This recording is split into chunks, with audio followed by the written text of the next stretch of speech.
नमस्कार दोस्तों, मैं हूं सागर और आप सभी का बहुत बहुत स्वागत है आज के अपने इस वीडियो में। आज के इस वीडियो में हम बात करने वाले हैं निफ्टी और बैंक निफ्टी के मोस्ट अंडर परफॉर्मिंग स्टॉक के बारे में। जी हां दोस्तों, एचडीएफसी बैंक बहुत ही ज्यादा अंडर परफॉर्मेंस जो है कहीं ना कहीं इस बैंक की तरफ से दिखाई दे रहा है और बहुत से निवेशक जो है वो परेशान है कि आखिर एचडीएफसी बैंक को हुआ क्या है, क्यों ये स्टॉक नहीं चल रहा है, क्यों ये आउट परफॉर्म नहीं कर पा रहा है। आउट परफॉर्म तो दूर की बात है, परफॉर्म भी नहीं कर रहा है। निफ्टी और बैंक निफ्टी में अगर किसी भी प्रकार की कोई भी गिरावट आती है तो गिरने में सबसे आगे अगर कोई स्टॉक है तो वो है एचडीएफसी बैंक। लेकिन जब रिकवरी की बारी आती है तो एचडीएफसी बैंक बिल्कुल भी परफॉर्म नहीं कर रहा। और यहाँ पे ये बात कहना बिल्कुल गलत नहीं होगा कि एचडीएफसी बैंक एक जमाने में आईटीसी जैसा काम करता था, उसको चैलेंज करता हुआ दिखाई दे रहा है अंडर परफॉर्मेंस के लिए। तो यहाँ पे सबसे बड़ा प्रॉब्लम यही होता हुआ दिख रहा है कि आखिर एचडीएफसी बैंक चल क्यों नहीं रहा।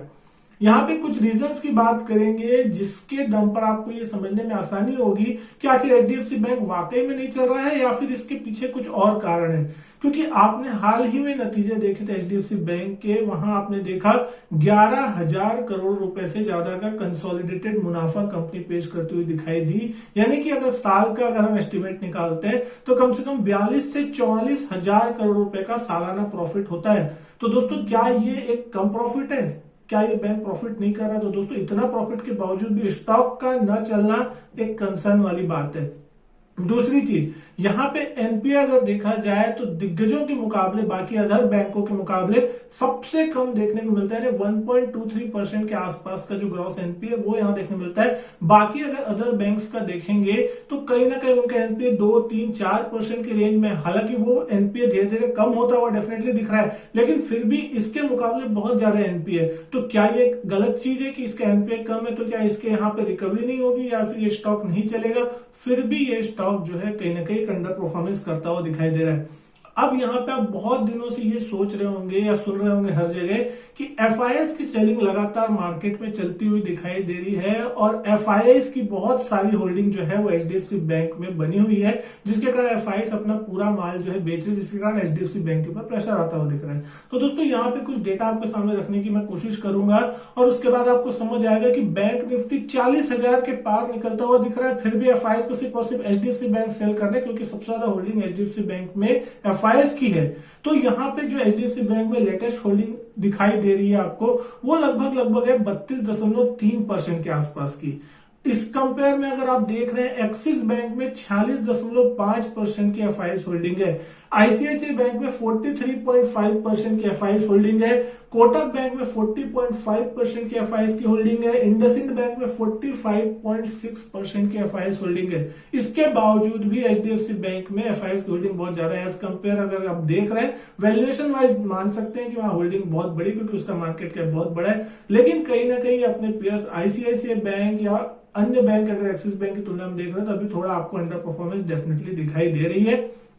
यहाँ पे जो अंडर परफॉर्मेंस का सबसे बड़ा डर है या दर्द है, उसका कारण यहाँ पे बोला जा रहा है मर्जर जो है एचडीएफसी लिमिटेड और एचडीएफसी बैंक के बीच होने वाला है, उसको यहाँ पे गिना जा रहा है। यानी कि जिस कारण से सबसे बड़ा प्रेशर इस स्टॉक पे पड़ रहा है वो है मर्जर। 4 अप्रैल के दिन एचडीएफसी बैंक के मर्जर का ऐलान हुआ था। उस दिन स्टॉक, दोनों ही स्टॉक बहुत तेजी से ऊपर गए थे, लेकिन उसके बाद से लगातार पिछले 6-8 महीनों से अगर आप देख रहे हैं तो बहुत बड़ी अंडर परफॉर्मेंस इन दोनों ही स्टॉक में आ रही है। निफ्टी, बैंक निफ्टी, आप कोई भी इंडेक्स उठा के देख ले तो उसके कंपेरेटिवली अगर ये दोनों स्टॉक को देखेंगे बहुत ज्यादा अंडर परफॉर्मेंस करते हुए दिखाई दे रहे हैं। इसका कारण क्या है कि मर्जर होगा, उससे इनके मार्जिन पे इफेक्ट आएगा, यानी कि कहीं ना कहीं इसकी प्रॉफिटेबिलिटी घट सकती है, मार्जिन घट सकता है। यहाँ पे एचडीएफसी बैंक के बीच जो ग्रोथ का डिफरेंस है वो अलग अलग है। यानी कि एचडीएफसी बैंक जो है लगातार 20-22% की दर से सालाना ग्रोथ करता है, लेकिन एचडीएफसी लिमिटेड की ग्रोथ इतनी ज्यादा नहीं है, वो कम है। अब जब दोनों एक हो जाएंगे तो कहीं ना कहीं एचडीएफसी बैंक की ग्रोथ जो है वो नीचे आती हुई दिखाई देगी। इसके बाद एक और सबसे बड़ा दर्द जो है एचडीएफसी बैंक के मर्जर का, वो ये है कि जब दोनों एंटिटी एक हो जाएगी, मर्जर हो जाएगा, तो निफ्टी में 50 की जगह से 49 स्टॉक बचेंगे। एचडीएफसी लिमिटेड का अस्तित्व जो है वो खत्म हो जाएगा, एचडीएफसी बैंक का ही अस्तित्व रहेगा। मार्केट कैप जो है दोनों की मिलकर बड़ी हो जाएगी 12 से 13 लाख करोड़ के आसपास की। और इस कंडीशन में जब एचडीएफसी लिमिटेड निफ्टी से बाहर आएगा तो एक बहुत बड़ी सेलिंग आने की जो संभावना है निफ्टी में, उसकी एचडीएफसी लिमिटेड में जो सेलिंग आएगी उसका प्रेशर कहीं ना कहीं यहाँ बना हुआ है। और उसके बाद एक नया स्टॉक जो है निफ्टी में ऐड होगा, वहां पे कुछ बाइंग भी आती हुई दिखाई देगी। आपको जो बड़े स्टॉक्स है उनके वेटेज में भी कुछ ना कुछ चेंजेस देखने मिलेगा। यानी बहुत सारे कंसर्न जो है वो इस स्टॉक के लिए अभी बने हुए हैं, जिस कारण से स्टॉक में लगातार एक अंडर परफॉर्मेंस बनी हुई है। तो अब ये देखना होगा कि क्या ये स्टॉक धीरे से करके ऊपर जाने की कोशिश करेगा, क्योंकि अगर आप पिछले 2-3 साल का चार्ट देखेंगे बहुत ही अंडर परफॉर्मेंस यहां आपको देखने मिल रही है। इसकी ईपीएस 50-52 रुपए के आसपास थी 2 साल पहले, आज 75 रुपए की ईपीएस हो गई है। उसके बावजूद भी स्टॉक यहीं पे कामकाज करता हुआ दिख रहा है। आज 75 रुपए की कंसोलिडेटेड ईपीएस अगर आप यहां देख रहे हैं तो स्टॉक 20 से भी नीचे के पी रेशियो पे आपको मिलता हुआ दिखाई दे रहा है। तो कहीं ना कहीं एक अच्छी वैल्यूएशन पे स्टॉक मिलता हुआ दिखाई दे रहा है। तो हो सकता है जैसे ही ये स्टॉक एक बार अपने कुछ ब्रेकआउट लेवल या टेक्निकल लेवल्स को क्रॉस करेगा, उसके बाद डेफिनेटली यहाँ पे बाइंग आनी शुरुआत हो सकती है।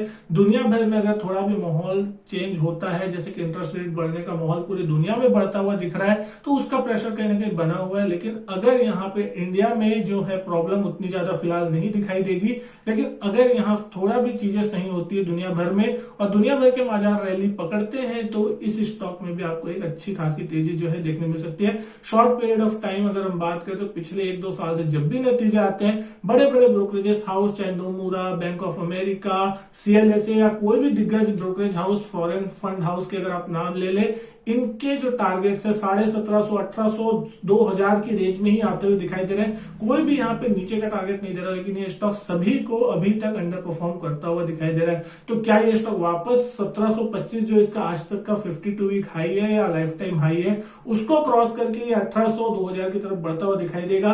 क्योंकि जिस तरीके से अभी बताई जा रही है बातें कि मर्जर जो है सूनर देन एक्सपेक्टेड हो सकता है, यानी कि जो मर्जर लास्ट सेकेंड मतलब अगले FY24 के सेकेंड हाफ के आसपास होता हुआ दिख सकता था, वो अब ये बात की जा रही है कि ये थोड़ा पहले, कुछ महीने पहले या कुछ 4-6 महीने पहले देखने मिल सकता है। यानी कि आपको FY23 के एंड में या FY24 के स्टार्टिंग में ही ये मर्जर होता हुआ दिख सकता है।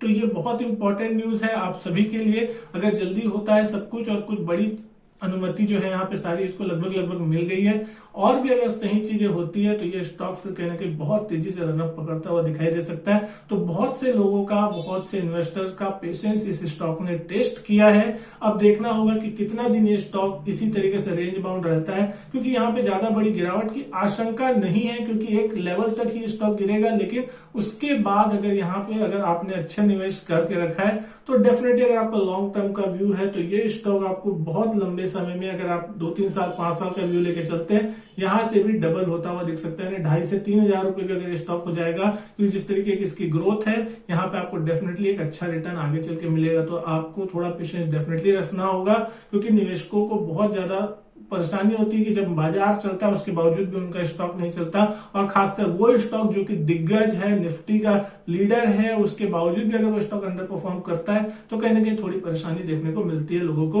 तो दोस्तों उम्मीद करता हूँ वीडियो जो है आपको पसंद आई होगी। वीडियो अच्छी लगी तो वीडियो लाइक करें, शेयर करें अपने दोस्तों के साथ। चैनल सब्सक्राइब नहीं किया, चैनल सब्सक्राइब जरूर करें। मैं आपसे मिलता हूं अपने नेक्स्ट वीडियो में, तब तक के लिए goodbye and thank you.